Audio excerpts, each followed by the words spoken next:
Bueno, buenas tardes a todos y a todas. Damos hoy comienzo a la clase número 8. Tengan en cuenta que nos quedan la misma cantidad de clases. Y nos queda mucho todavía por ver en el programa, así que vamos a ir apretando y comprimiendo un poquito y dándole un poquitito más de ritmo al trabajo que venimos realizando. Para la clase de hoy, nosotros hasta ahora fuimos viendo distintos aspectos que, si ustedes observan, se van como uniendo, digamos, ¿no? Las últimas dos clases hablamos sobre esa compleja relación entre el Estado y la ciudadanía. Y ahora ya vamos a adentrarnos directamente al concepto de movimiento social. Y se acuerdan en la primera o la segunda clase que hablábamos de la política y lo político. La política como aquella actividad no partidaria, no en los comités, en las unidades básicas, la política como ciencia, como actividad que intenta conciliar los intereses contrapuestos que se dan en dos aspectos, ¿no? En nuestras relaciones sociales. ¿Se acuerdan que decíamos que, aunque parezca raro, tenemos actitudes para resolver los problemas nuestros, cotidianos, con nuestros vecinos, en la familia, en el barrio, usando la política? No, insisto con esto, no la política partidaria, sino como esa acción que nos permite ir viendo cómo equilibramos las tensiones que se producen. Y también en lo que tiene que ver con lo gubernamental. En ambos casos es lo mismo, ¿no? Solo que es más común, cuando uno piensa en la política, pensar en lo gubernamental, pero, como ya dijimos, muchas veces, en todos los órdenes de nuestra vida, nos encontramos ignorándolo, tal vez, o no lo pensamos directamente así, planificándolo, sino que tenemos o llevamos a cabo acciones políticas para resolver nuestros problemas. Entonces, en esa relación compleja entre el Estado y la ciudadanía, vuelve, justamente con este tema de los movimientos sociales, vuelve a ponerse muy en valor la política y lo político. Digo la política porque es, justamente, de nuevo, es la herramienta que va a permitir, en este caso al Estado, en esta relación compleja con la ciudadanía, conciliar los intereses contrapuestos. Y digo lo político porque recuerden que lo político era el espacio donde se daban las acciones políticas. Y los movimientos sociales, como ustedes habrán visto en el video que les dejé la semana pasada, básicamente ocupan el espacio de lo político. Y más concretamente, por fuera de los partidos políticos tradicionales o por fuera de aquellas instituciones que son las que están más comúnmente ligadas a lo político. Así que hecha esta introducción, vamos a pegar un repasito al video de la semana pasada, que imagino que todos lo vieron, que todos me mandaron el trabajo. ¿Ahí lo ven? Sí. ¿Ven en la pantalla? Sí. Bueno, de verdad, el video lo vieron. Es un video hecho por una docente, una colega, para una clase de fines, como ustedes, con alumnos como ustedes, y creo que dura 16 minutos más o menos, y lo que me gustó de ese video es porque tiene muchas imágenes que permiten graficar lo que la docente va diciendo. Pero así, rápidamente, el video hace una primera diferenciación entre movimientos sociales y partidos políticos.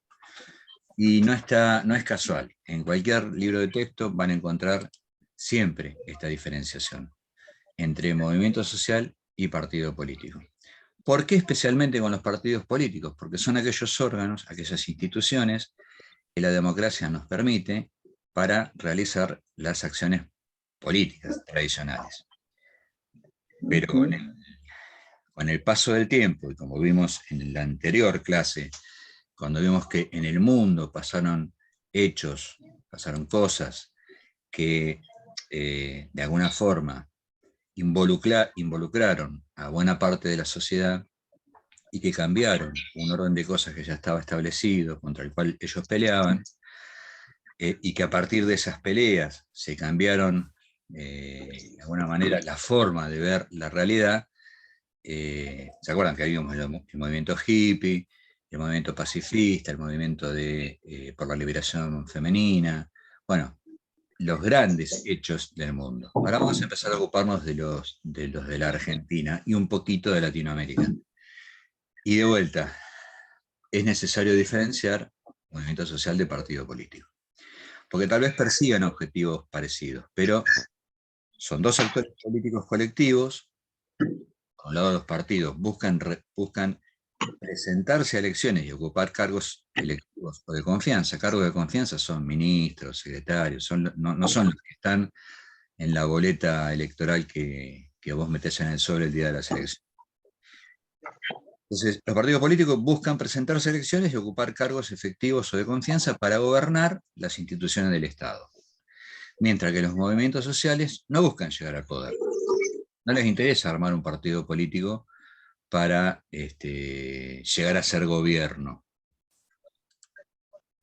No. Sino que lo que buscan es influenciar en las decisiones de esas personas que accedieron al gobierno del Estado, actúan en lo social, el escenario es la calle, la protesta es su herramienta de acción. Básicamente en esto estamos hablando de lo político. Es ese espacio, es el espacio natural donde se da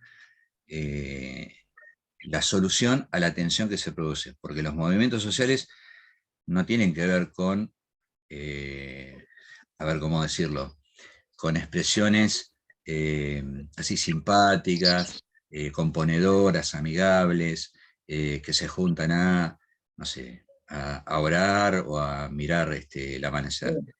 A festejar un partido. ¿Cómo? A festejar algo. Sí, claro, eso no son movimientos sociales. Generalmente, No. digo, los movimientos sociales no quieren llegar al poder mediante elecciones, sino que quieren influenciar en aquello que nos gobiernan. Actúan en lo social, el escenario es la calle, la protesta es su herramienta de acción, y ahí la pucha, donde se empieza a tensionar la relación entre el Estado y la ciudadanía. Tanto aquellos que son protagonistas del movimiento social, como aquellos que no son protagonistas, pero se ven afectados por la acción del movimiento social. También el video hablaba de son diversos en sus demandas.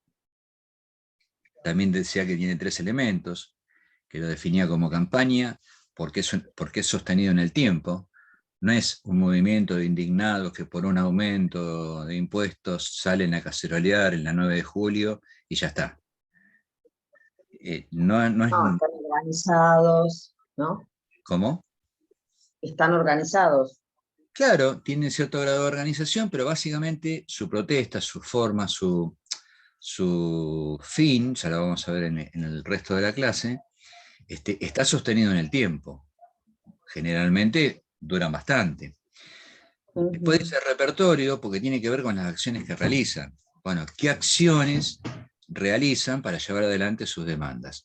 Y después junta 4 valores que son 4 elementos que son valor, unidad, lucha y compromiso, que sería la esencia simbólica del reclamo. Y en la Argentina, ya para terminar de repasar el video de aquella docente, el primer movimiento social que vivimos en nuestro país fue el movimiento obrero. También tenemos más acá los pueblos originarios, movimientos que tienen que ver con mujeres y diversidades, con personas discapacitadas, el movimiento LGBTQ+, que son las diversidades sexuales, movimientos de migrantes, movimiento antiminero, movimiento de derechos humanos, movimientos populares, y obviamente hay muchos más. Esta es un poco la síntesis muy apretadita, muy ajustadita del video que ustedes con tanto esmero vieron 4 y 5 veces seguramente desde que lo subí hasta el día de hoy. ¿Alguna cosa que quieran decir sobre el video? ¿Algo que les haya hecho ruido? ¿Que estén más o menos de acuerdo? ¿Que no estén nada de acuerdo? Nos tomamos 2 minutos para eso.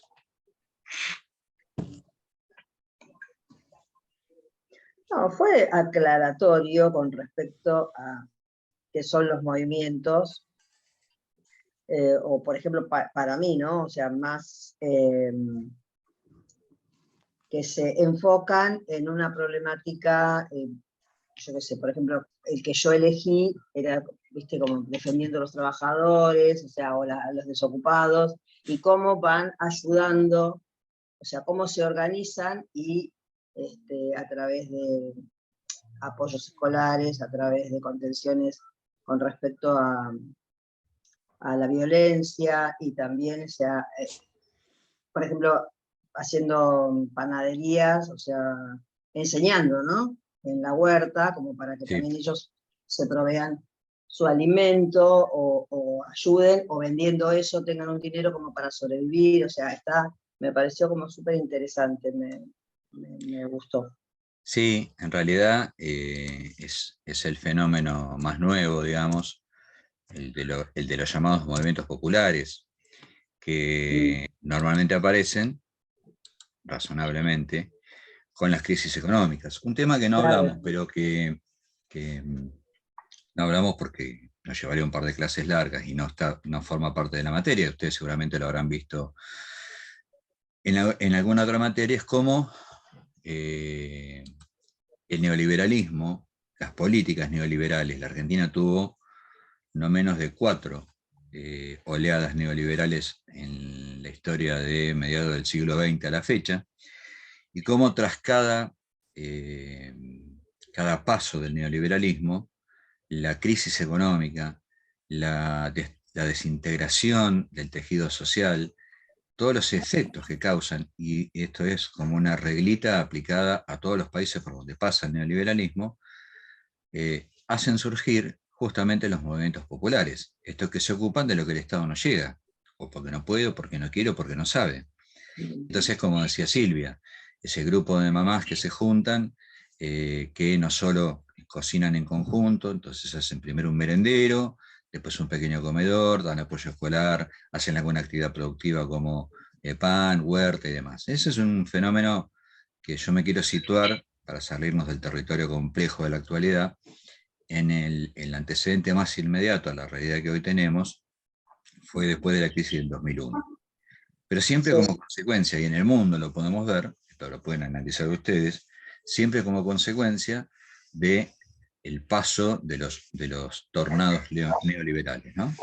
Que por supuesto concentran mucho económicamente a los grandes grupos que generan en el mundo privatizaciones, que generan desempleo, que generan, y yo insisto, la rotura del tejido social a punto de partida de entender que el trabajo, el empleo, el trabajo, es un ordenador social.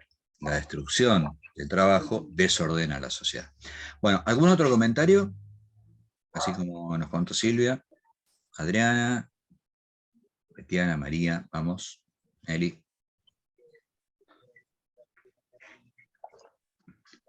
Hola, profe. ¿cómo va? ¿Todo bien? Yo había elegido, ¿viste en la tarea? ¿Sí? Elegí un movimiento social que no perdura en el tiempo, creo al menos. A ver, Había elegido el movimiento ahorrista, ¿movimiento? el de los ahorristas, del 2001. Ahí está. Mira qué buen Pero ejemplo. ese no perduró No duró. y recién me estoy dando cuenta. Para ponernos, no, pero ahí vamos a ver en la clase de hoy, esto es solamente un anticipo, vamos a ir clasificando, vamos a ir desmenuzando los movimientos sociales. A veces los movimientos sociales, cuando cumplen con el objetivo, obviamente desaparecen. En el caso del movimiento de los ahorristas, es un muy buen ejemplo, porque ahí se juntó, y esto es producto también de la crisis del 2001, dos luchas, ¿no? La de la gente que no tenía para comer y la de los ahorristas, que a partir de medidas del neoliberalismo de Caballo en ese momento, cuando puso primero el corralito, después el corralón, y aquellos que habían depositado dólares en el banco, de pronto no estaban más. Entonces se armó todo un lío. Y ustedes se acuerdan, y si no, hay muchos videos en YouTube, los más jovencitos que no lo vivieron, que hacían manifestaciones en los bancos, golpeaban cacerolas, por supuesto, pero iban con martillos y golpeaban las puertas de los bancos, por lo tanto los bancos pusieron todos cubrimientos de chapa. Y en un momento determinado, fundamentalmente allá por el 20-21 de diciembre del 2001, cuando estalla la crisis y termina el gobierno del doctor de la Rúa, se habían unificado los dos movimientos. Entonces la consigna era, se me fue ahora, piquete y cacerola, la lucha es una sola. Piquete en cuanto a la gente más humilde que no podía llevar la comida en su casa, y cacerola como expresión de esa indignación que los movilizaba. Entonces fue un breve lapso. A medida que fueron resolviendo el problema de no poder recuperar sus ahorros, a medida que se fue resolviendo ese movimiento cacerolero de alguna forma, hoy se lo nombra en forma despectiva, pero insisto, la consigna era muy fuerte, piquete y cacerola de la lucha es una sola, y terminó un gobierno. No es para menospreciar, digamos, la acción que tuvieron en ese momento, pero efectivamente es un movimiento que terminó, pero no deja de ser un movimiento social. Sí, ¿una cosita más?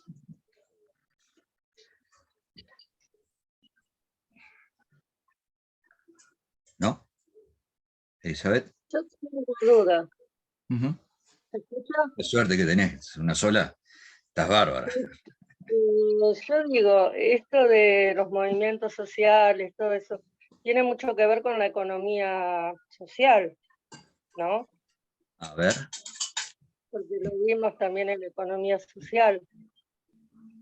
Claro. Y ahí nos metemos también en otro lío, y es una gran discusión que hay. Yo fui docente en el Instituto 89, justamente en la carrera de Tecnicatura. Mis alumnos egresaron como técnicos en economía social, y la pregunta que siempre surgía es la economía social como concepto y la economía popular como acción.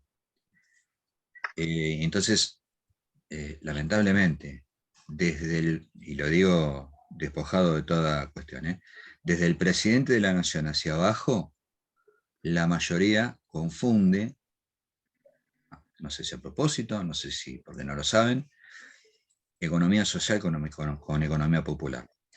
Porque justamente la economía popular, justamente estos movimientos populares de los que nos hablaba Silvia al principio, nacen como movimientos sociales, la gente se agrupa, tiene un carácter asociativo, buscan mejorar su calidad de vida, impulsan los valores de la economía social, ustedes se acordarán cuáles son si ya lo vieron.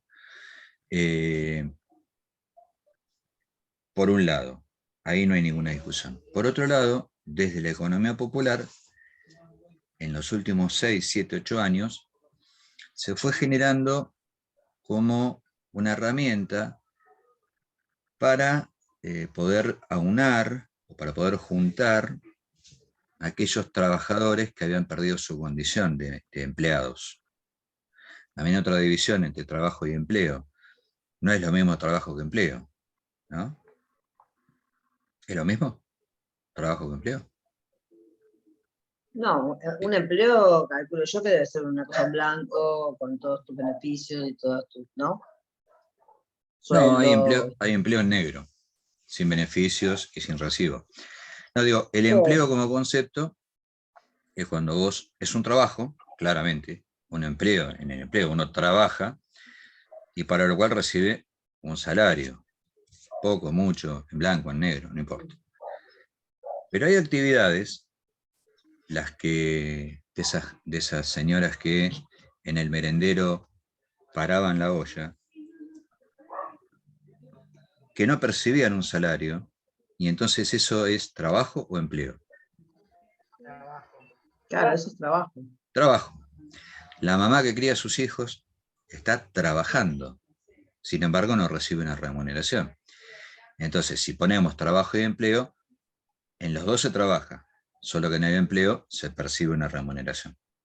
Volviendo a lo que decía Elizabeth, se empezaron a juntar, por ejemplo, muchas personas que habían perdido su empleo, que se pusieron a trabajar en lo que se conoce como el cuentapropismo, digamos, el tipo que pone un tallercito en su casa, el que corta pasto, el No que tiene nada, no tiene nada que cocina. ver.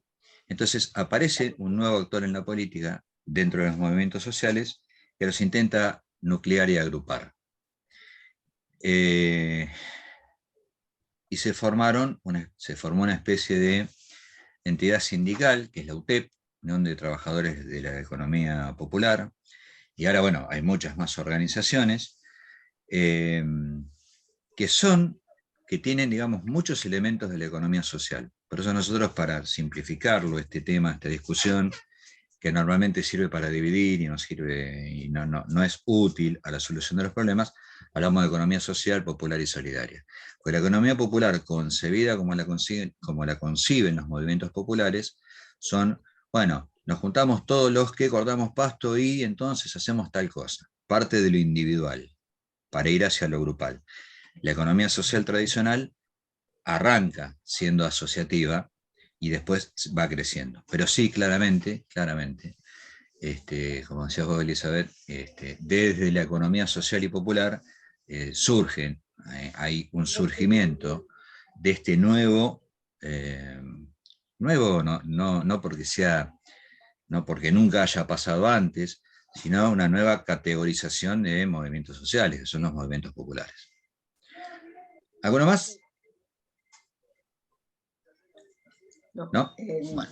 ¿Tiene algo que ver el tema de las, por ejemplo, las fábricas tomadas? Sí. Tomadas o recuperadas.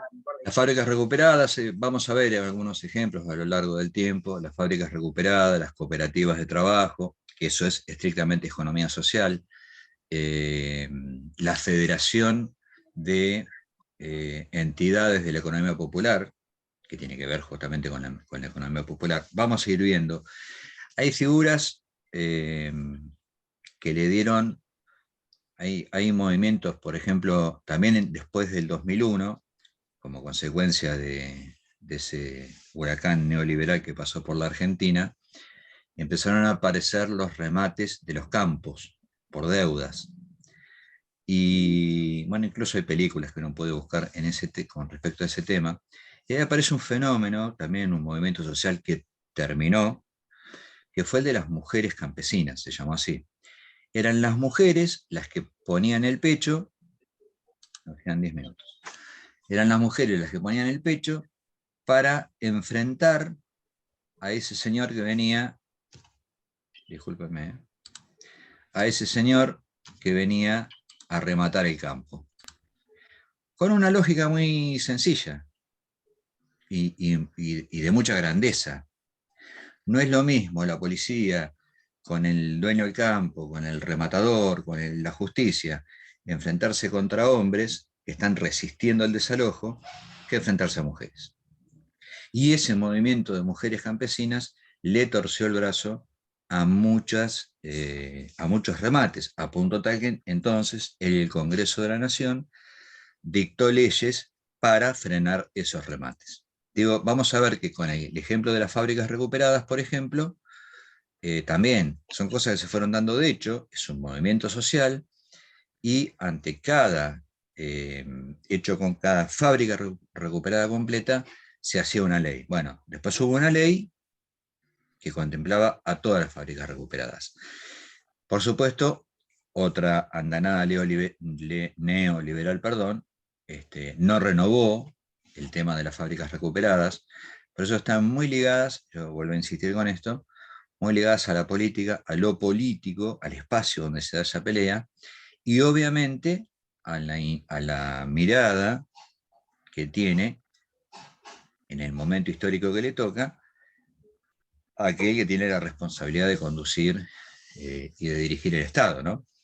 Puede haber más fomento de políticas públicas para favorecer movimientos sociales, por un lado, y por otro lado, puede haber gobiernos que tengan una mirada distinta y tengan menos incentivo a fomentar alguna de las cuestiones ligadas a los movimientos sociales. Bueno, ahora sí, ¿algo más? Hablad ahora o callad para siempre. Eligieron callar, buenísimo. Vamos a compartir pantalla. Ustedes me dicen cuándo lo ven. ¿Ya lo ven? Ahí lo veo. Sí. Bueno, este es el título de la clase de hoy, ¿no? La clase 8, la triple fractura distributiva, en sus dimensiones social, espacial y temporal. ¿A qué nos referimos cuando hablamos de la cuestión distributiva? Básicamente, y tiene que ver con lo económico y con lo social, es cómo se distribuyen los ingresos en un país. Si quieren, nos vamos de Argentina para no meternos en situaciones coyunturales actuales. Pensemos en Bolivia, que lo tenemos acá cerquita, donde en un determinado momento la mayor porción de la distribución de los ingresos se concentraba en las empresas privadas que explotaban el gas en Bolivia. ¿Está bien? Entonces, eso produce una fractura entre el Estado y la sociedad. Y tiene una dimensión social, una dimensión espacial y una dimensión temporal. Y vamos a ver la primera. La brecha social. 30-1 es la relación más o menos entre el que más gana con respecto al que menos gana. Es decir, si vos estás ganando un peso, hay alguien que gana 30 por vos. Y esto se toma midiendo los ingresos, ya sean trabajadores, cuentapropistas, profesionales, jubilados, pensionados, percibido en negro o en blanco. La recuperación salarial por convenios de paritaria todavía es insuficiente. Fíjense que aún hoy la Argentina está en esta discusión, ¿no? Está muy concentrado el capital económico y eso hace que esta fractura de la que hablamos acá, la fractura distributiva, en su dimensión social, como mínimo es 30-1. Ustedes leen las noticias, ven los medios, no importa cualquier medio que sea, pero sabemos que la Argentina hoy vive un tironeo muy fuerte en la distribución de los ingresos, por ejemplo, con el campo. Y cuando hablamos del campo, ni siquiera hablamos de los que meten la mano en la tierra, sino de aquellas empresas que acopian los granos para exportarlos. ¿Por qué? Porque a la persona que... Deja de compartirlo, me parece que no. Si no los miro, parece que no estoy hablando solo. Una gran discusión con los grandes acopiadores, a punto tal que el Estado tuvo que darles $1 más caro que al resto de los comunes mortales para que liquiden las retenciones que tenían que liquidar. Bueno, eso es una tensión de esta fractura distributiva que dan pie entre pensar los modelos neoliberales y sus consecuencias. Y esta fractura distributiva explican un poco por qué en los países subdesarrollados en todos los países se dan movimientos sociales, pero por qué en los países en vías de desarrollo, como es la Argentina y buena parte de Latinoamérica, las demandas tienen que ver bastante con lo social. Entonces, la primera dijimos la brecha social, que hay una gran diferencia entre los que más tienen y los que menos tienen. El segundo componente es la brecha espacial, que esto es cómo se distribuyen espacialmente, no hacia el espacio sideral, pasando por las lunas de Saturno, sino en el espacio del territorio argentino, cómo se distribuyen los ingresos, la inversión y las oportunidades laborales. Y acá lo que vemos es que se mantiene una concentración del producto de la inversión y como contracara una distribución territorial de la pobreza. De nuevo, primero vemos lo social y ahora vemos lo que tiene que ver con en el espacio. Si uno mira el mapa de Argentina, y no hace falta eso, solamente les pido que agudicen un poquito la imaginación, ¿dónde va a haber mayor concentración de población, de inversiones, de desarrollo, de oportunidades laborales, de oportunidades de inversión? ¿En el conurbano bonaerense o en la Patagonia? En el conurbano. En el conurbano. En el conurbano, claro, en la ciudad, en torno a la ciudad de Córdoba, en torno a las grandes ciudades. Entonces, otro de los problemas de esta fractura distributiva, por eso hablamos de triple fractura, una es lo social, otra es lo espacial. Lo espacial, insisto, no para arriba, lo espacial, en donde se desarrollan. En un país verdaderamente federal, deberían desarrollarse con mucho más distribución, los polos industriales, aquellos lugares, aquellas inversiones y aquellas actividades que generen empleo genuino, trabajo genuino, bien remunerado, para poder vivir mejor, nada más ni nada menos, ¿no? Vemos el último espacio. Olvidé compartir pantalla. Cuando hablábamos de la triple fractura, vimos la brecha social, vimos la brecha espacial y la brecha temporal. Y la brecha temporal, aunque son palabras que suenan raras o difíciles de definir, tiene que ver con el tiempo. Y en este caso se refiere a cómo se distribuye la riqueza intergeneracionalmente, entre generaciones. Nosotros como generaciones tenemos niños, adultos y ancianos, básicamente. Bueno, por un lado, hacia la tercera edad, ya que está por debajo de la línea de pobreza, hoy, y después de la anterior andanada neoliberal, y los jóvenes, que esto a mí mucho no me gusta, pero estaba en el texto, el famoso niní, no estudian ni trabajan.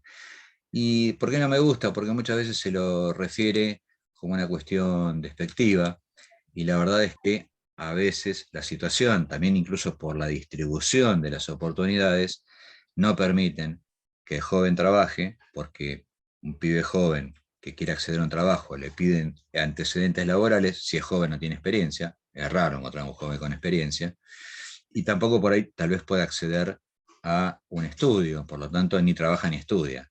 Algunos le dicen el niní como sinónimo de un insulto, y otros creemos que son cosas que hay que reparar. Se va a cortar el Zoom y nos volvemos a conectar ni bien se termine, ¿sí? Bueno.